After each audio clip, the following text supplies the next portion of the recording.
Welcome to Snoozecast, the podcast designed to help you fall asleep. On Snoozecast, we read excerpts from public domain works and occasionally original stories. Listen to us on snoozecast.com, like our Facebook page, and follow us on Instagram. We'd like to thank our listeners. If you enjoy our show, please write us a review on Apple Podcasts, and also share it with a friend. This episode is brought to you by the coolness of deep lake water. Tonight, we'll be reading a classic Chinese tale, Bamboo and the Turtle, from A Chinese Wonder Book, written by Norman Hinsdale Pittman in 1919. The tale features a boy named Bamboo and a special talking turtle.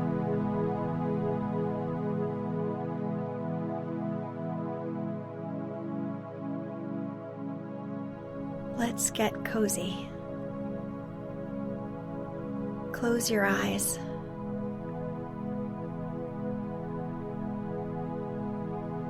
Relax your body into the softness of your bed. Now, take a few deep breaths.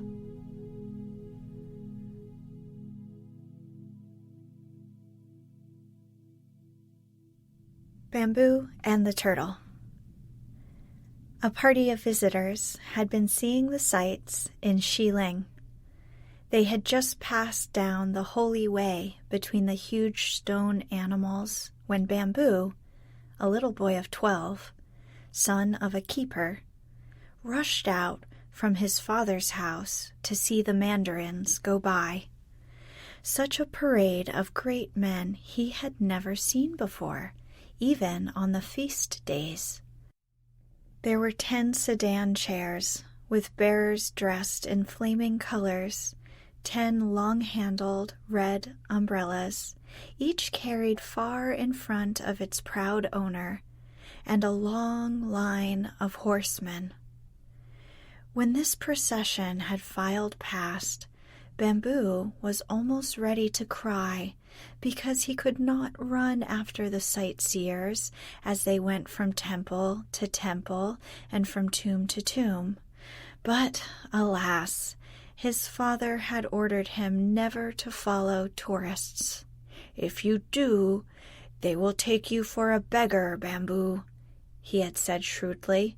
"And if you're a beggar, then your daddy's one too. Now they don't want any beggars around the royal tombs." So Bamboo had never known the pleasure of pursuing the rich. Many times he had turned back to the little mud house, almost broken-hearted at seeing his playmates running, full of glee, after the great men's chairs. On the day when this story opens, just as the last horseman had passed out of sight among the cedars, Bamboo chanced to look up toward one of the smaller temple buildings of which his father was the keeper. It was the house through which the visitors had just been shown. Could his eyes be deceiving him? No. The great iron doors had been forgotten in the hurry of the moment, and there they stood wide open as if inviting him to enter. In great excitement, he scurried toward the temple. How often he had pressed his head against the bars and looked into the dark room, wishing and hoping that some day he might go in. And yet, not once had he been granted this favor. Almost every day since babyhood, he had gazed at the high stone shaft or tablet covered with Chinese writing that stood in the center of the lofty room, reaching almost to the roof. But with still greater surprise, his eyes had feasted on the giant turtle underneath, on whose back the column rested. There are many such tablets to be seen in China, many such turtles patiently bearing their loads of stone, but this was the only sight of the kind that Bamboo had seen. He had never been outside the Xiling forest and, of course, knew very little of the great world beyond. It is no wonder, then, that the turtle and the tablet had always astonished him. He had asked his father to explain the mystery. Why do they have a turtle? Why not a lion or an elephant? For he had seen stone figures of these animals in the park and had thought them much better able than his friend, the turtle, to carry loads on their backs. Why, it's just the custom, his father had replied, the answer always given when Bamboo asked a question. Just the custom. The boy had tried to imagine it all for himself, but had never been quite sure that he was right. And now, joy of all joys, he was about to enter the very turtle room itself. Surely once inside, he could find some answer to this puzzle of his childhood. Breathless, he dashed through the doorway, fearing every minute that someone would notice the open gates and close them before he could enter. Just in front of the giant turtle, he fell in a little heap on the floor, which was covered inch deep with dust. His face was streaked. His clothes were a sight to behold, but Bamboo cared nothing for such trifles. He lay there for a few moments, not daring to move. Then, hearing a noise outside, he crawled under the ugly stone beast and crouched in his narrow hiding place, as still as a mouse. "There, there," said a deep voice. "See what you are doing, stirring up the dust. Why, you will strangle me if you are not careful." It was the turtle speaking, and yet Bamboo's father had often told him that it was not alive. The boy lay trembling for a minute, too much frightened to get up and run. "No use in shaking so, my lad," the voice continued, a little more kindly. "I suppose all boys are alike, good for nothing but kicking up a dust." He finished this sentence with a hoarse chuckle, and the boy, seeing that he was laughing, looked up with wonder at the strange creature. I meant no harm in coming," said the child finally. "I only wanted to look at you more closely." "Oh, that was it, eh? Well, that is strange. All the others come and stare at the tablet on my back. Sometimes they read aloud the nonsense written there about dead emperors and their titles, but they never so much as look at me, whose father was one of the great four who made the world." Bamboo's eyes shone with wonder. "What? Your father helped make the world?" Well, not my father exactly, but one of my grandfathers, and it amounts to the same thing, doesn't it? But hark, I hear a voice. The keeper's coming back. Run up and close those doors so he won't notice that they have not been locked. Then you may hide in the corner there until he's passed. I have something more to tell you." Bamboo did as he was told. It took all his strength to swing the heavy doors into place. He felt very important to think that he was doing something for the grandson of a maker of the world, and it would have broken his heart if this visit had been ended just as it was beginning. Sure enough, his father and the other keepers passed on, never dreaming that the heavy locks were not fastened as usual. They were talking about the great men who had just gone. They seemed very happy and were jingling some coins in their hands. "Now, my boy," said the stone turtle, when the sound of voices had died away and Bamboo had come out from his corner, "maybe you think I'm proud of my job. Here I've been holding up this chunk for 100 years, I who am fond of travel.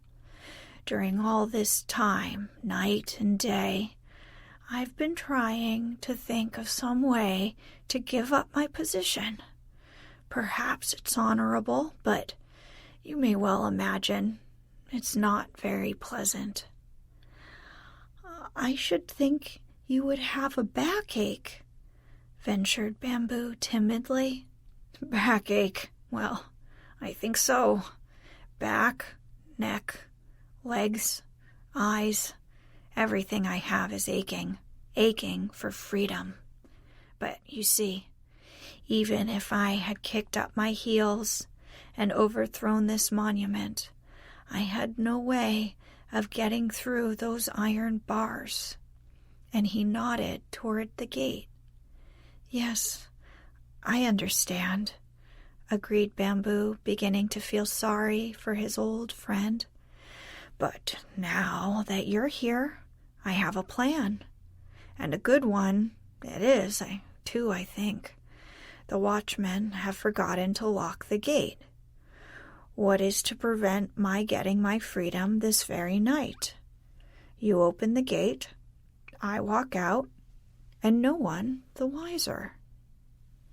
"But my father will lose his head if they find that he has failed to do his duty and you've escaped."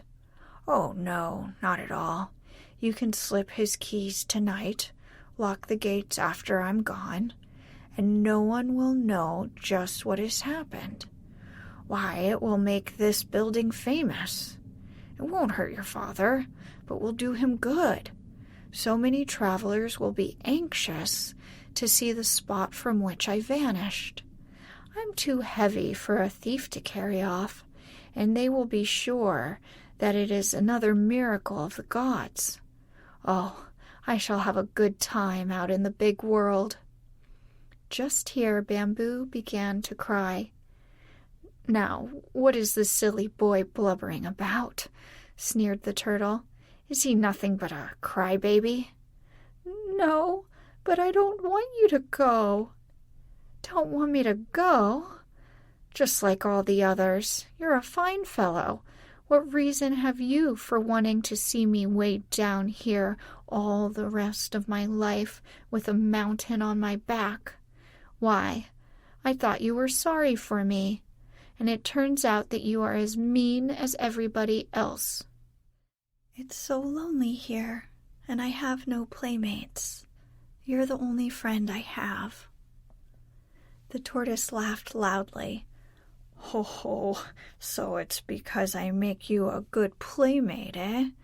Now, if that's your reason, that's another story altogether. What do you say to going with me, then? I, too, need a friend, and if you help me to escape, why, you're the very friend for me." "But How shall you get the tablet off your back? Questioned Bamboo doubtfully. It's very heavy. That's easy. Just walk out of the door. The tablet is too tall to go through. It'll slide off and sit on the floor instead of on my shell. Bamboo, wild with delight at the thought of going on a journey with the turtle, promised to obey the other's commands. After supper, when all were asleep in the little house of the keeper, he slipped from his bed, took down the heavy key from its peg, and ran pell-mell to the temple. "Well, you didn't forget me, did you?" asked the turtle, when Bamboo swung the iron gates open. "Oh, no, I would not break a promise. Are you ready?" "Yes, quite ready." So saying, the turtle took a step. The tablet swayed backward and forward, but did not fall. On walked the turtle until finally he stuck his ugly head through the doorway. "Oh, how good it looks outside," he said. "How pleasant the fresh air feels. Is that the moon rising over yonder? It's the first time I've seen it for an age. My word, just look at the trees, how they have grown since they set that tombstone on my back. There's a regular forest outside now." Bamboo was delighted when he saw the turtle's glee at escaping. "Be careful," he cried, "not to let the tablet fall hard enough to break it." Even as he spoke, the awkward beast waddled through the door. The upper end of the monument struck against the wall, toppled, and fell with a great crash to the floor. Bamboo shivered with fear. Would his father come and find out what happened? "Don't be afraid, my boy. No one will come at this hour of the night to spy on us." Bamboo quickly locked the gates, ran back to the house, and hung the key on its peg. He took a long look at his sleeping parents and then returned to find his friend. After all, he would not be gone long, and his father would surely forgive him.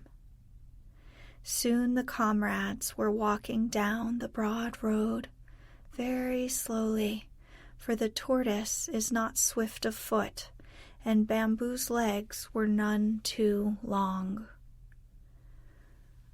"Where are you going?" said the boy at last, after he had begun to feel more at home with the turtle. "Going? Where should you think I want to go after my century in prison? Why, back to the first home of my father, back to the very spot where the great god Panku and his 3 helpers hewed out the world." And is it far?" faltered the boy, beginning to feel just the least bit tired.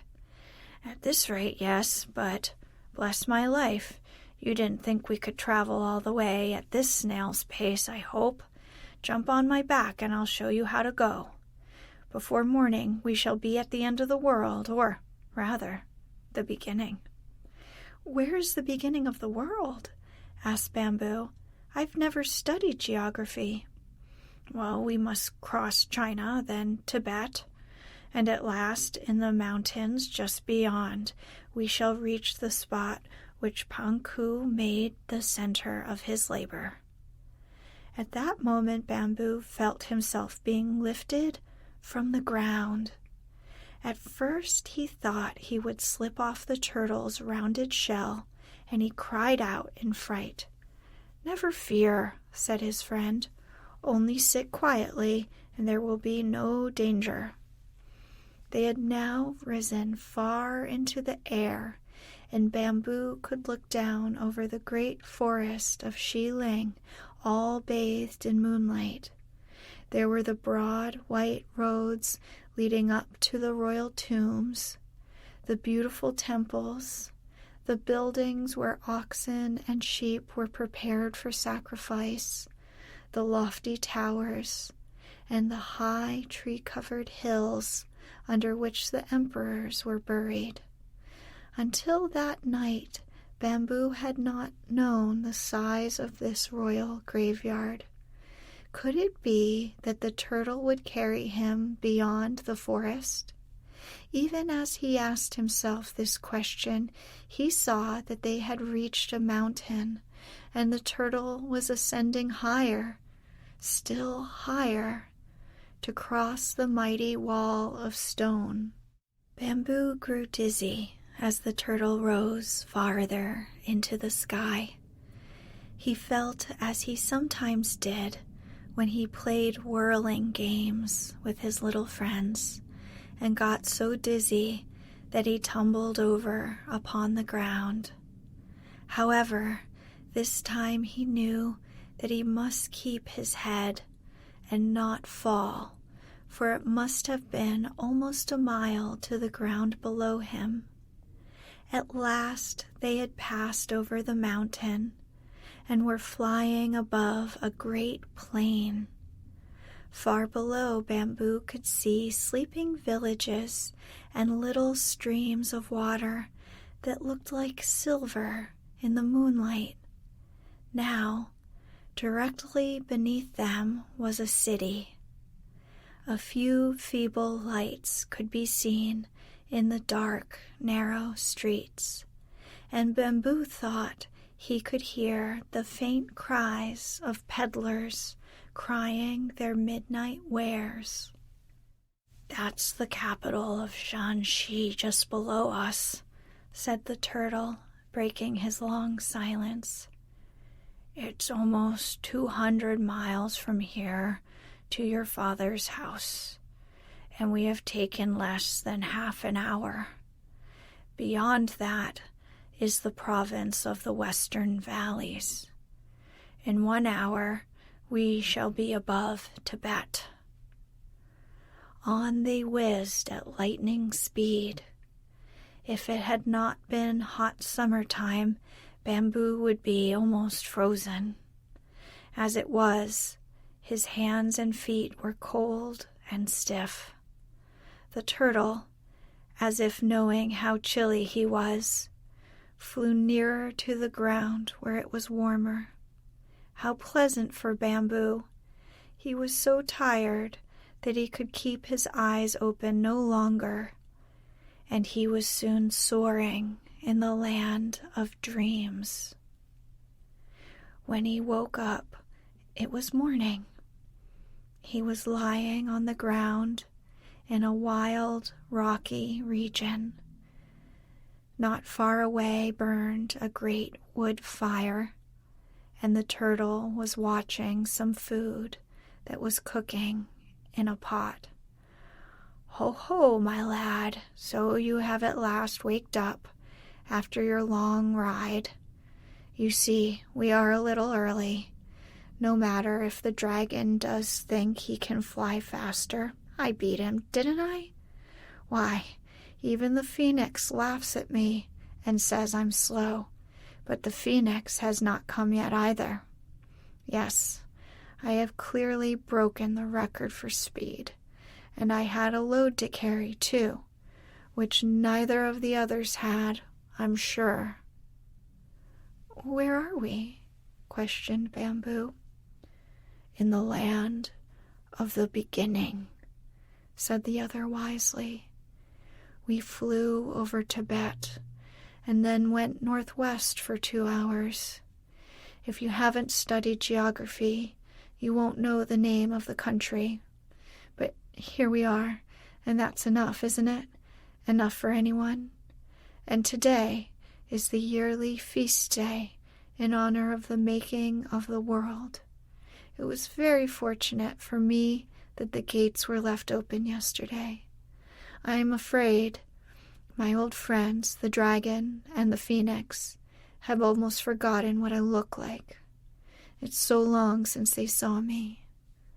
Lucky beasts they are, not to be loaded down under the emperor's tablet. Hello, I hear the dragon coming now. If I'm not mistaken, yes, here he is. How glad I am to see him."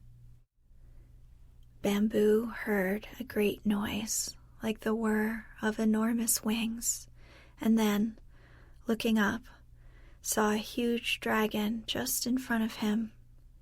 He knew it was a dragon from the pictures he had seen and the carvings in the temples. The dragon and the turtle had no sooner greeted each other, both very happy at the meeting, than they were joined by a queer-looking bird, unlike any that Bamboo had ever seen, but which he knew was the phoenix. This phoenix looked somewhat like a wild swan, but it had the bill of a rooster, the neck of a snake, the tail of a fish, and the stripes of a dragon. Its feathers were of 5 colors. When the 3 friends had chatted merrily for a few minutes, the turtle told them how Bamboo had helped him to escape from the temple. "A clever boy," said the dragon, patting Bamboo gently on the back. Yes, a clever boy indeed," echoed the phoenix. "Ah," sighed the turtle, "if only the good god Panku were here, shouldn't we be happy? But I fear he will never come to this meeting place. No doubt he is off in some distant spot, cutting out another world. If I could only see him once more, I feel that I should die in peace." "Just listen," laughed the dragon, "as if one of us could die. Why, you talk like a mere mortal." All day long the 3 friends chatted, feasted, and had a good time looking round at the places where they had lived so happily when Panku had been cutting out the world. They were good to Bamboo also, and showed him many wonderful things of which he had never dreamed. "You are not so mean-looking and so fierce as they paint you on the flags," said Bamboo in a friendly voice to the dragon just as they were about to separate. The 3 friends laughed heartily. "Oh no, he's a very decent sort of fellow, even if he is covered with fish scales," joked the phoenix. Just before they bade each other goodbye, the phoenix gave Bamboo a long scarlet tail feather for a keepsake, and the dragon gave him a large scale which turned to gold